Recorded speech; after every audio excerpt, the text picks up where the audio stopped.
one of the great targets is the heart. I'm not talking about the physical heart, though they are connected. I'm talking about the heart vortex within the human energy field. The heart chakra, or wheel of light, as they call it in the East. And you know, we think of love in a certain way, being attracted to somebody or loving your kids. But actually, what I'm talking about, and I talk about this a lot in the answer, it's very different. It includes that, of course. But love in its true sense does not say, I want the best for my kids, although we do, of course we do. It says, I want the best for everybody. And when you open this, it's not just love in the sense that people perceive it. It opens you to infinity.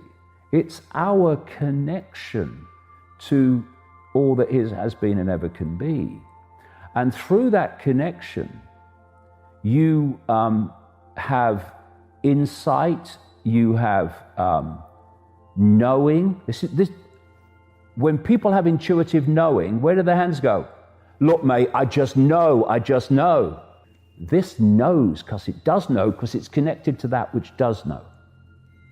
And when you open your heart, you're opening your connection to a level of awareness that allows you, first of all, to see the connections, because you're coming from that level where everything is one. Therefore, you can see the connections in the reality you're experiencing. One definition I would give for this kind of love is the absence of fear. I would call evil the absence of love. I think that's what evil is. It's the absence of love. You infuse love into evil, it's not evil anymore. It's the absence of love. And this is what this cult is. It's the absence of love. That's why it does what it does. It's also the absence of fear. Because once you open to this insight, this self-identity, you know there's nothing to fear. Because whatever happens, whatever experiences we're having, there'll be another one along in a minute, we are always an expression, a point of attention within all that is, has been, and ever can be. And however bad the experience we're currently having, that is what we always are. All that is, has been, and ever can be. This does not fear. This will always do what it knows to be right, and therefore does not consider consequences for doing what it knows to be right, because it would never consider doing anything but what it knows to be right. Thus, consequences are irrelevant. This says, I'd like to do this, but what are the consequences? And you'll always find a list of consequences why you wouldn't do it. This says, I do what I know to be right. Consequences, therefore, are not even a conversation. And one of the great fears that people have, well, it's the foundation fear, I think, is the fear of the unknown, which manifests as the fear of death. And the manipulation of the fear of death is the manipulation of this pandemic. It's why people have been frozen in fear, because they fear death. It's why doctors have so much power. Well, actually, you are all that is, has been, and ever can be, and always will be. You're just having a brief experience. So this is without fear. It doesn't consider consequences. What I mean by that is it knows that if you cross the road in front of a truck, you're going to get damaged. But I mean consequences of what will people do or think or say about me, what will happen to me for doing what I know to be right. It doesn't even consider those consequences. I never consider them. Because to consider them is to consider not doing what I know to be right, not having it. Because you reach this point of connection and this point of insight, and I'm not sitting cross-legged on a mountain like a Buddha. Anyone can do this. It's our natural state. We're being manipulated into an unnatural state. This is what I'm describing is our natural state. When you open your heart, you know that death is nothing except a transfer of attention. That's all it is. I've got a picture in the answer, And it's of a bloke with a headset, a virtual reality headset. And he's just taking it off and looking around. And I put a caption underneath, "My God, I've just died." Because that is what death is, basically. It's taking the headset off.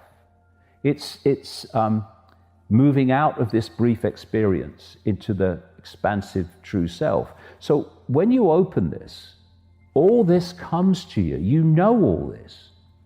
And therefore, this would never be intimidated by authority seeking to impose itself upon you when you know it's not justified and it's about destroying your freedom.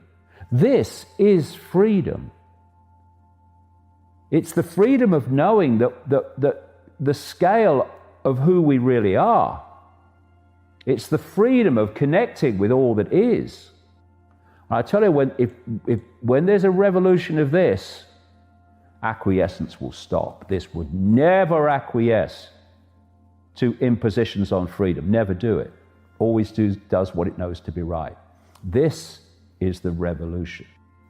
And the heart is the center of everything. And people talk about the physical heart, okay, but if you go back, what they're really talking about is this heart, the energetic heart, the connection out there.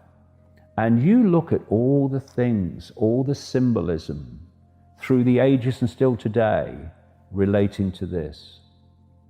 Open heart, heart of stone, broken heart. You look at all the phrases relating to the heart, and it's because this is the center of everything. And we've been manipulated to think this is the center of everything. It's not. Do you know that the heart is the biggest electromagnetic field, most powerful electromagnetic field in the body? And this, when it's open, dominates the head. What do people say all the time? What does your head say? Okay, what does your heart say? And they say very different things, because this is out there and this is down here. And when this opens, everything changes, because you change. Everything about you changes. It's what happened to me a long time ago, and changed my life. And everyone can access this whenever they want. Anytime they want. And what I would say is, ditch the bloody labels. Stop identifying with labels. They are a brief experience. Even your name is a brief experience. You are the consciousness having the experience. So when someone says to you, "Who are you?" You are all that is, has been, and ever can be, having an experience. What you call yourself, if you meet someone and people say, "Who are you?" They'll give you their name, they'll give you their job, they might give you their family background, their family history, where they went to school. That's what they're saying they are. Who are you? But that's just what they've experienced. Who am I? All that is, has been, and ever can be, having an experience called David Icke.